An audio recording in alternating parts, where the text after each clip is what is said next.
Hello and welcome to the Unknown Warrior podcast with Jason and Pete from Squeaky Pedal.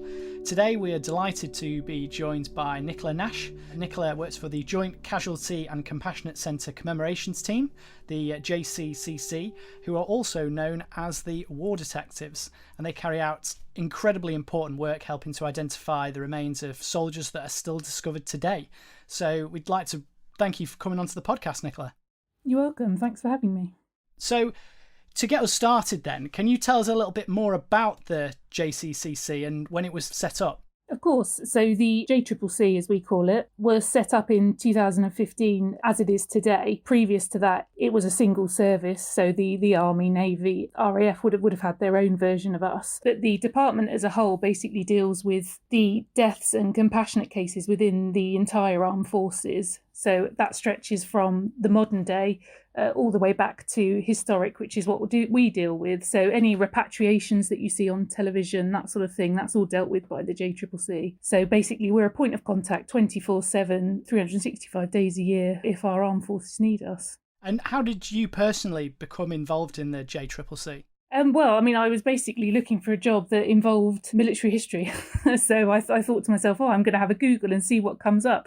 And then this job came up and I couldn't believe it. It was basically my dream job. So, I've done a degree in archaeology. I've had experience in archaeology. History's my passion, especially military. So this really was my ideal job. And here I am 6 years later.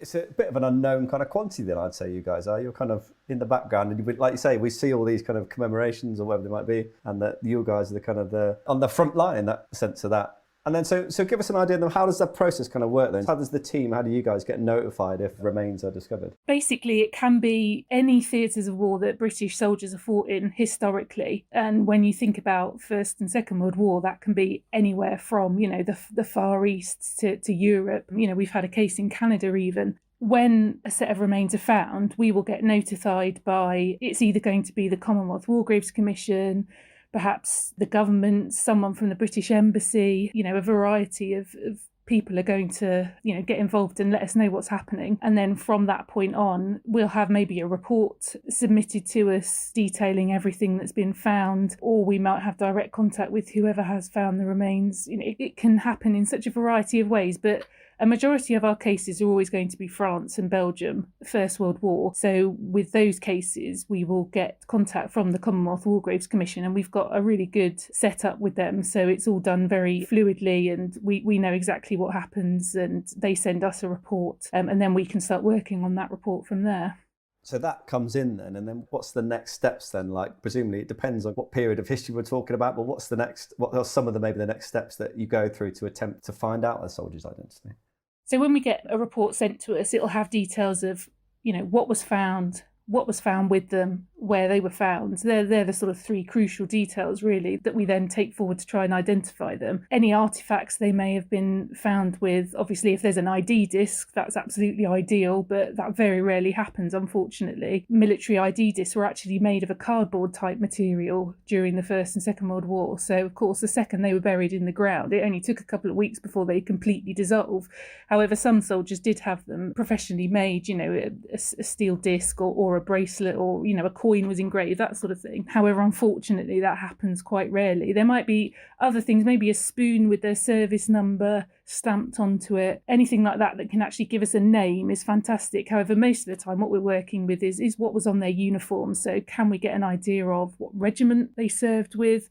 Is there anything to signify what rank they may be? Those are really the crucial things we need. Everything else that might be found with them are great artefacts and really interesting, but they don't tend to tell us, who that person is. Once we've got an idea of what regiment they belong to, we can then start looking at when it was that they were potentially killed. And for that, we've got an absolute wealth of historical documents, such as war diaries. We use the war diaries a lot to plot the movements of each regiment throughout the wars, and then using those, we can sort of see exactly when they might have been in that area. Obviously, there's certain areas where, say, like the Somme battlefield, where there was such a huge loss of life that we think to ourselves, it's going to be really difficult. The first day of the Battle of the Somme alone, 20,000 men were killed. So, we know from a glance sometimes sort of how easy it's going to be. What we hope to get is a list which concentrates, say, 10 to 20 candidates of who we are quite confident it could be. And then at that point, we can start really getting into the nitty gritty. That's fascinating. I was just really interested to hear sort of the different types of objects that a soldier might have on them. So, even you just said there, even a spoon could potentially provide the identity of a soldier. Oh, definitely. We've had cases where the spoon has been the key. Anything where their service number is potentially written on. Obviously, depending on the state of the ground, that does depend on how well these things can be preserved. Quite rarely you might actually get a piece of material that's got that's got a service number on it, or that has like a rank stripe or something like that. But a lot of the time all that's left is the kind of metal parts. But they're going to have everything with them that you would expect a soldier to have. So they'll have their mess tins, a comb. You obviously always get lots of smoking paraphernalia, things like matchsticks. We've had matchsticks found, things from a first aid kit, personal items, pieces of jewellery, coins that they've obviously held onto for quite some time because they had some sort of special meaning. All these things just give you a little glance into the sort of the personal feelings of this person. That's fascinating, really, in the sense that you're trying to uncover the identity of the soldier, but you're really gaining a really deeply personal insight into the person that soldier was, as well as hopefully trying to find the name based on the items that he's got with them, which is fascinating, really. Definitely. In the research that I've been doing, obviously there's mention of using DNA as a tool to be able to help try and identify a soldier. How reliable is DNA as one of the tools in the arsenal that you have to be able to sort of try and track down the identity of soldiers that are found? So when we get to the point where we've got a list of potential candidates for a set of remains that have been found, it's at this point that we think to ourselves, right, the only way we can narrow this down any further is by getting a positive DNA match. What we have to do then is we have to actually trace the next of kin of this soldier. And obviously, for First World War, we're talking more than 100 years now. So at this point, we then use our genealogy skills and we build family trees to see if we can trace the current living relative of every one of our candidates. It's difficult because I think the general consensus is if you're related to someone, you're going to be a DNA match. Unfortunately, it really isn't that simple. A granddaughter might not be a match. However, a third cousin twice removed is. And of course, if a majority of the soldiers are too young to marry, or didn't marry, they didn't have any children. So we're going down the lines of siblings. If there's not many siblings, then we're having to kind of go up and across to sort of cousins and down that line. So it's a really complicated process to actually find someone that we think is going to be a suitable DNA match. And then, of course, we have to actually contact them. And you can imagine when they get a letter from the Ministry of Defence saying, we think we found your great-great uncle, can we please have your DNA? People can be a little bit suspicious of that. So, we have to work hard to sort of build a good relationship so that they trust us to do that. Once they give us a DNA sample, we can then compare that with the DNA samples taken from the remains, and then we just really hope we've got a match.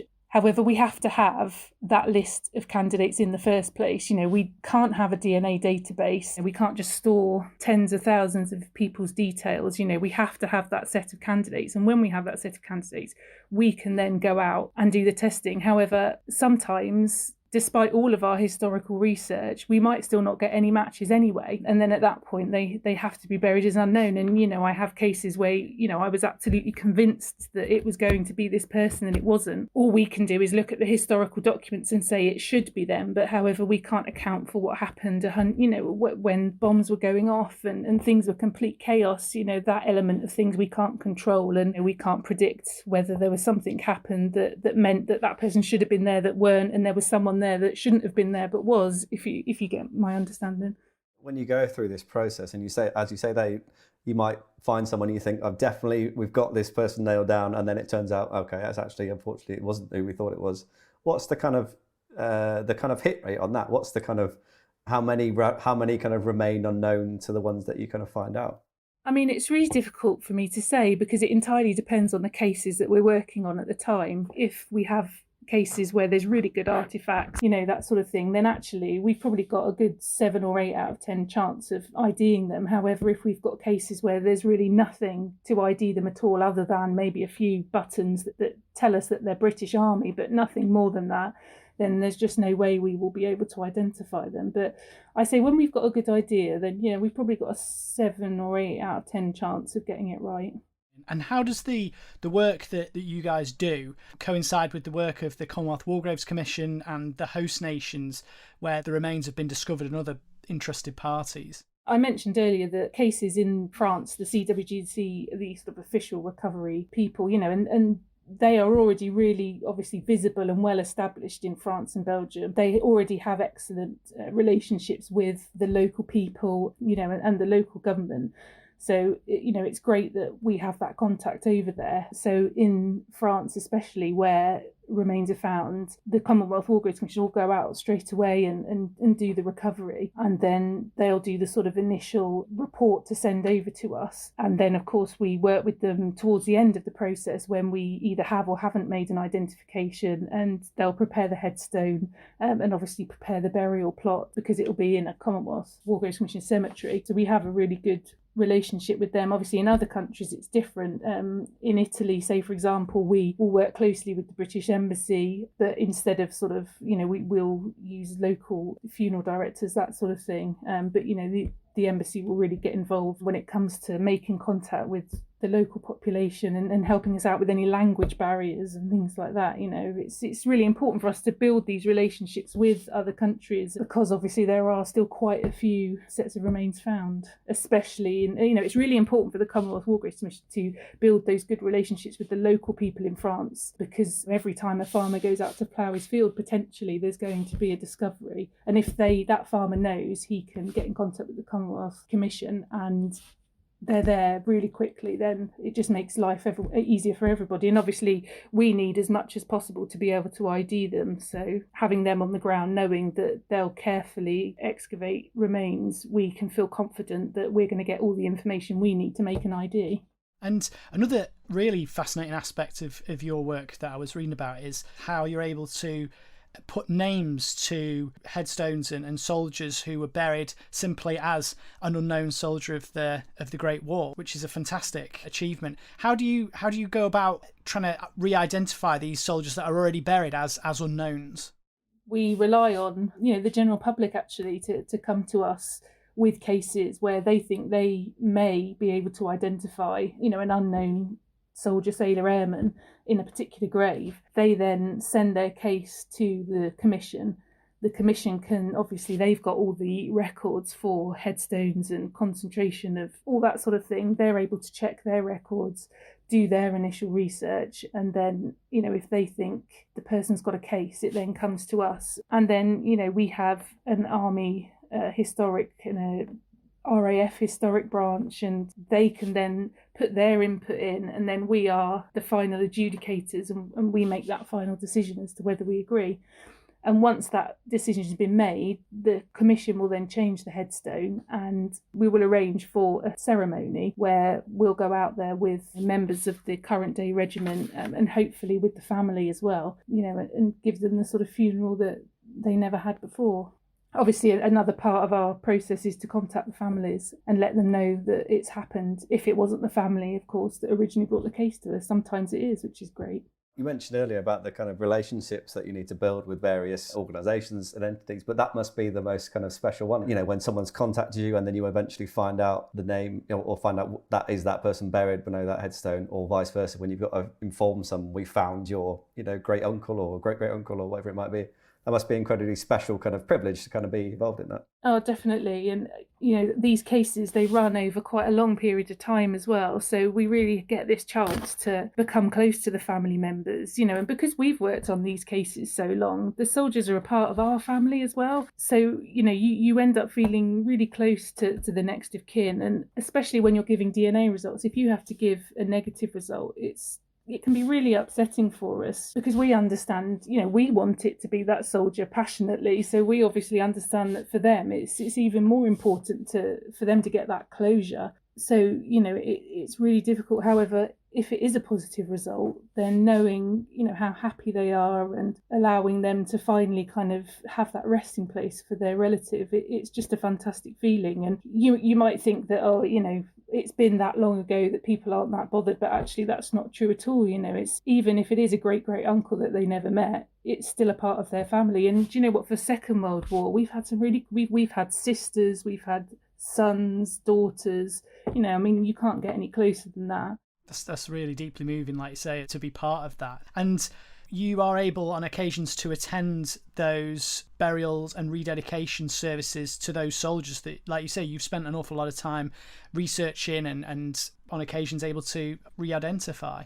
So how does it feel to be part of those ceremonies?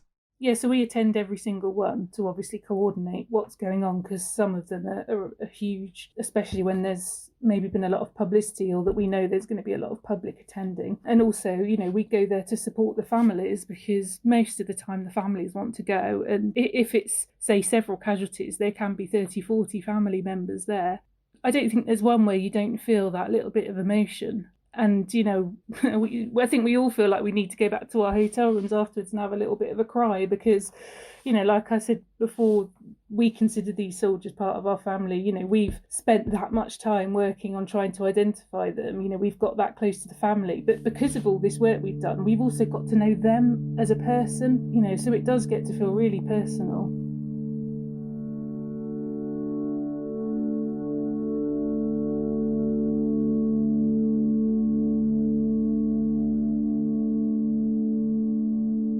In what ways has the work that your team carry out as the JCCC changed compared to the work carried out by the Directorate of Graves Registration and Enquiry and the Imperial, now Commonwealth War Graves Commission at the end of the First World War? I think what we always have to appreciate is that when those army units went back into the battlefields of France, they were working in the most horrendous conditions. The land was still terrible. It was wet, it was thick mud, and they were basically going out there and exhuming body after body after body of their own comrades. If you actually ever read the war diaries of those units, it just brings it home to you as to the terrible conditions that they worked in. And of course, when they did find someone, all they had to identify them was what was actually on that person. They had to look inside their pockets, look around their necks, see if they could find anything that could ID them. And if they couldn't, then that was that. They just had to be buried as unknown. Whereas, they didn't have all the documents that we have access to. But not only that, is I can just, with a click of my button on my computer, I can pull up 5 or 6 different war diaries and I can cross-reference them. I can pull up the service records of each soldier. We can get our DNA contractor to come and look at the remains. We can get an anthropologist to study. We can take DNA and compare that with family members. Even though it's 100 years on, obviously the technology is so much better, but we have much more chance of probably IDing them than they did, when they were doing their work. Yeah, it's interesting because we kind of touched on that when we spoke to Peter Francis from the Commonwealth War Graves Commission about just the sheer, like you say, the kind of horror and the things that those teams from the DGRNE saw, when they were trying to identify bodies and just trying to find bodies.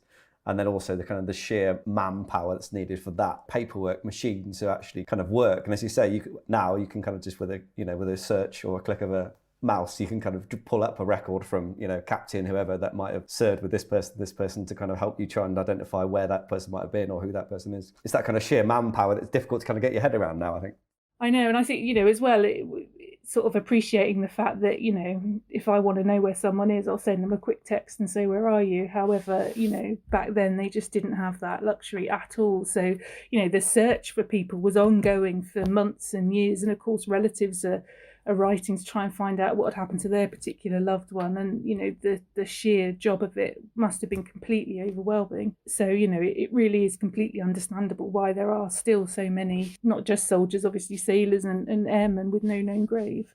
And obviously in this podcast we've kind of focused on the Western Front, France and Flanders, and obviously that's what a lot of people associate in their minds with seeing battlefield cemeteries and graves. But as you've touched on previously, your remit extends beyond France and Flanders. You mentioned Canada there as well, obviously in Italy and the Far East as well. So you could be dealing with casualties from potentially all across the world. Yes, I mean, myself personally, with this job, I've travelled to France and Belgium, Italy, the Netherlands, Denmark, Norway, Albania, you name it, we've been there as a team. Obviously, certain countries it's more difficult to work in. I'm currently working on the Korean War, which is obviously after the First and Second World War, but there's still recoveries going on there. And we're working very closely with the Americans, which has been fantastic because, they've got some excellent facilities for DNA testing. What we're doing here within our team is we're trying to get DNA samples from all of the relatives of the soldiers missing from the Korean War. And then what we're doing is every time we get one, we are then sending that off to the Americans, who are then running it in their database of all the Korean War missing that have been found but still haven't been named. That's fascinating, that is, because Korea again is a forgotten conflict in many ways that people haven't really heard of. But the fact that you're able to continue that amazing work that you're doing and work with like say your colleagues in the United States to be able to identify different bodies there, that's fascinating. And that's on the far side of the world, completely removed from what you were doing in like France and Flanders, but the same techniques that you use there still apply to those bodies then. Yeah, definitely. And it's great for us as well because, we're based in Gloucester. Our barracks is called Imogen Barracks. So we have a real close link to the Korean War here, so it just makes it even more special that, I get the chance to work on a project like this in the hope that I can name just one person would be amazing. And thinking back to all of the different cases that you've worked on across your career with the JCCC, is there any specific cases that are really memorable to you? I have a few. Obviously, the cases where we get a really special connection with the family, they're all brilliant. So we had the remains of a second lieutenant found. He actually had, which is rare, as I said, a coin with his name engraved on it. So, that really helped us with our ID. But basically, a second lieutenant, Eric Henderson, Post Office Rifles. When I got in contact with the family, it turns out there was 3 great nieces still living. And the most fantastic thing was they were so aware of their great uncle. He was still such a current part of their family. He was remembered and loved. They had all these letters.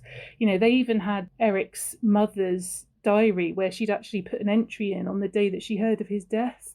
So it was such an emotional thing for them and really meant so much, which was fantastic because obviously a lot of the time when we do get in contact with families, they've never heard of the person. That doesn't make it any less special for them. However, when you're able to actually read these letters and get to know the man himself a little bit, it's so special. I did an ID case, so this is where a grave was gone from unknown to known, and the people that brought the case to us were his twin sons. They'd never known their father. Their father was killed before their mother had the chance to let him know that he'd had twin sons, and they'd spent their whole life wondering about where their father was, and then when they got older, actually working to try and find where he was buried, and to be there with them in Italy when that grave was rededicated, it was such an emotional thing. And then there's other cases where it's been a real jigsaw trying to find out potential candidates, and then it's taken a lot of work doing the genealogy and tracing the family, and then to actually get matches and to get it right. That's always an amazing feeling. The feeling of getting a positive match never ever gets any less exciting for us. You'll always know when it's happened because they'll be cheering and shouting. The last big burial I did was for 3 men of the 23rd County of London Battalion. They were found just with 1 shoulder title between the 3 of them. Lots of work sort of narrowed it down to about 9 candidates. We got 2 positive matches, and then there was one last one and one last set of results we were waiting for. So, of course, we were completely convinced it was going to be a match.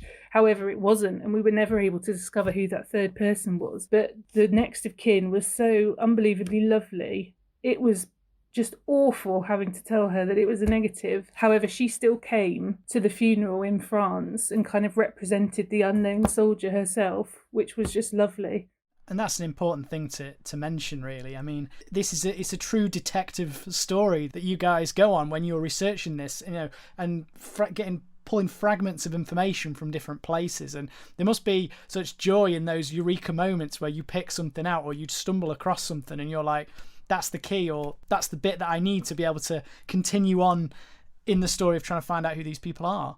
Oh, definitely. It's just really exciting, and sometimes it can be hugely frustrating because obviously there's maybe one bit of information that should be there, but for some reason isn't anymore, and unfortunately that's what makes the difference. But and then another time you can be looking and there's just this, all of a sudden one bit of information suddenly appears appears to you and you're like, oh my God, that's it, that's key. However, as I say, you can be completely convinced that you've got it right, and then it's still a negative, and it's it's really frustrating. But it can also be really difficult when you're struggling to trace family, because if they were an only child and that sort of thing, then it can be impossible to try and find. However, we always do, and we always have. If we have to go down really obscure lines to get a match, we will do. But sometimes just that part of it can take us that long. Like I say, trying to convince people that we're not trying to sort of scam them or anything.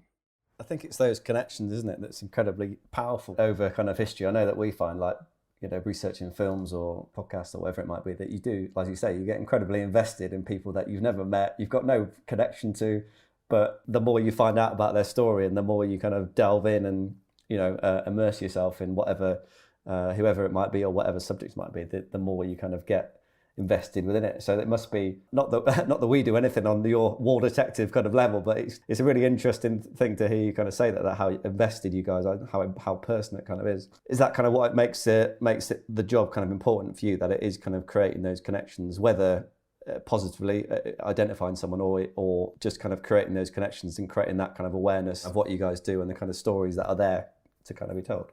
I think it's easy sometimes when you're kind of reading about the overall history of the wars. It's numbers, isn't it? It's easy to get lost in those numbers. However, the cases that we do really remind us that each of these soldiers has a story. Each of these soldiers is somebody's son, somebody's brother, somebody's father, and that family would have been just as devastated to lose them as you or I would in the same situation. And we owe it to these families to identify them and give them the full military burial that they deserve. And it's also important for the modern day regiments to be able to see that no matter when the sacrifice was, whether it was 100 years ago or yesterday, they're still going to be remembered the same and they're still going to be treated the same. There's always going to be people out here working to do their best to give them that final resting place. And the cases don't go down either. Ever since we've started this job, it's just increased, really. More building work happening, more houses being built, things like that just mean that more remains are found. And we found that ever since the historical documents have all gone online and been much easier for people to access, also the rededication cases have also increased because it's a lot easier for people to do their research. Before you might have had to get a queue and you might have had to go to your local records office and gather all these things together, but now you can sit there and get it all for free, basically. And we have to keep showing our gratitude to the people that sacrificed their lives so that we can live how we do today by continuing this work. I couldn't say that, we'd love to be able to do it for every single missing soldier, but, I don't think we ever will. However, we'll do whatever we can to give names to those who we do find. I think having studied the story of the Unknown Warrior, even if you're able to put just one name to a unknown serviceman or a missing serviceman, then, like you say, that makes all the difference, really, to be honest. So the work that you do is remarkable, and it's fantastic to be able to speak to you today and explore that with you. So I'd like to say, Nicola, thanks so much for coming on the podcast, and I really hope you guys continue to do the fascinating and amazing work that you do. You're very welcome. Thank you.